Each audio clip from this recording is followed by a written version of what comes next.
I'm Adam. And I'm Pim. And this is Where There's a Williams, There's a Way. Hey Pim, have you ever had a really weird dream? Oh yeah, you betcha. Last night I dreamed I was riding a moose through a hot dish storm. A hot dish storm? That's wild. I dreamed I was teaching math to a class of dancing llamas. Llamas dancing and doing math? Sounds like a sight. Did they get the answers right? Surprisingly, they were math whizzes. What about you? Any reoccurring dreams? Yup. I keep dreaming I'm a professional ice fisherman, catching walleyes in Lake Superior with my trusty fishing pole. Ice fishing in Lake Superior? That's quite a dream for a chimpanzee from Minnesota. Oh, gotta dream big, Adam. Maybe one day I'll really reel in that dream walleye. Keep dreaming.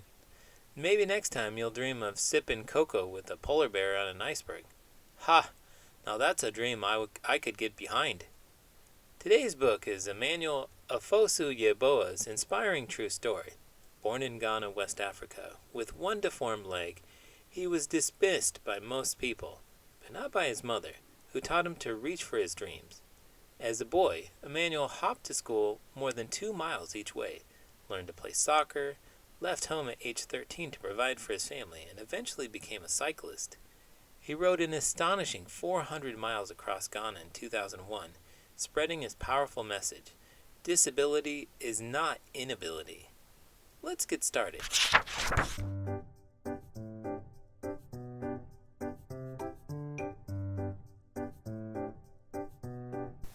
Emmanuel's Dream: The True Story of Emmanuel Ofosu Yeboah by Laurie Ann Thompson, illustrated by Sean Qualls. In Ghana, West Africa, a baby boy was born.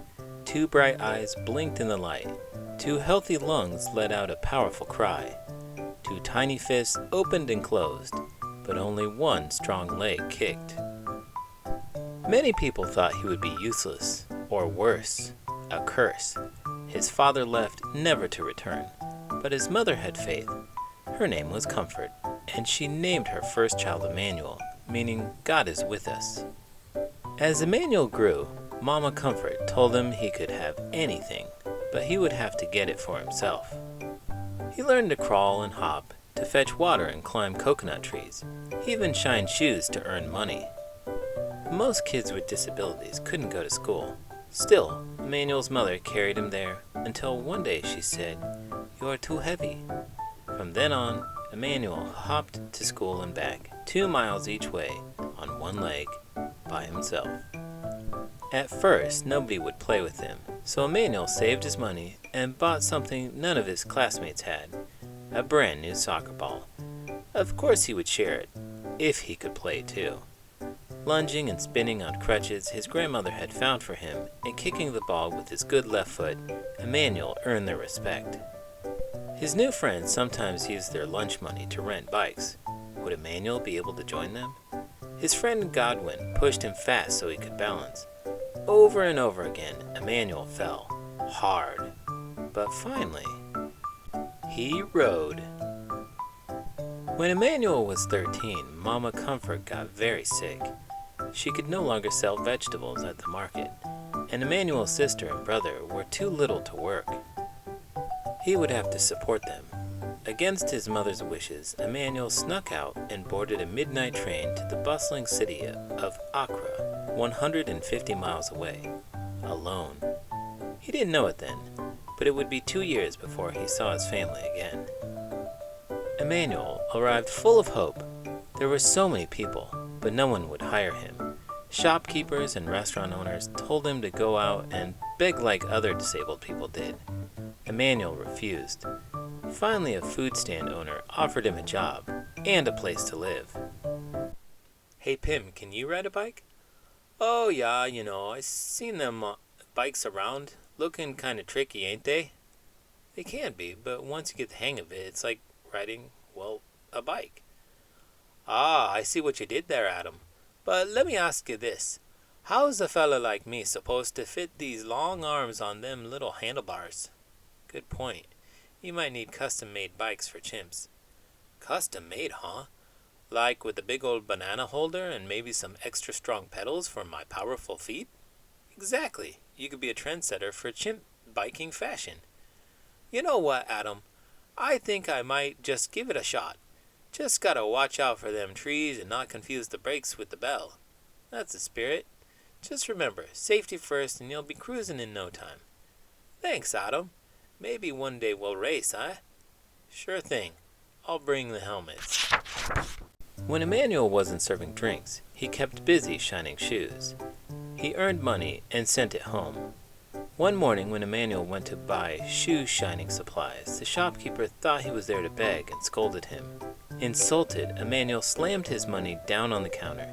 The shopkeeper apologized, but Emmanuel would never forget. When Mama Comfort grew sicker, Emmanuel went home to be with her. From her bed on Christmas Eve, she told her son, "Be respectful, take care of your family, don't ever beg, and don't give up." By the next morning, Emmanuel's beloved mother was dead. He was heartbroken, but he knew her last words had been a gift. He would honor them by showing everyone that being disabled does not mean being unable. It was a big dream, but Emmanuel had a plan. Emmanuel had a sharp mind, a bold heart, and one strong leg. All he needed was a bike. At first no one would help. They had thought his plan to bicycle around Ghana was impossible. Then Emmanuel rode to the Challenged Athletes Foundation, all the way in San Diego, California. They sent him a bike, plus a helmet, shorts, socks, and gloves.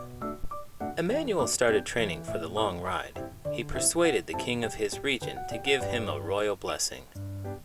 He went door to door asking for additional support. Finally, he hired a taxi to follow him with drinking water, a camera, and his best friends. Then Emmanuel tied his right leg to the bike's frame, jammed his left foot into a flip-flop attached to the pedal, and rode. Emmanuel pedaled through the bustling city of Accra.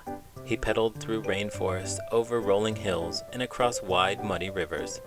He pedaled past ogham forests and plantain farms, and through the market city of Kumasi. He paddled as trucks roared past on the narrow highways, and wild animals stalked his thoughts. He pedaled through vast grasslands and into the ancient city of Tamale. He rode up, down, across, and around his country, proudly wearing the colors of its flag on a shirt printed with the words, "The Pozo," or "The Disabled Person." Along the way, Emmanuel talked to those with physical challenges and those without, to poor farm workers and wealthy landowners, to religious leaders, government officials, and reporters. He wanted everyone to see him and his disability. He wanted everyone to hear him and his message. The farther Emmanuel rode, the more attention he got. Children cheered.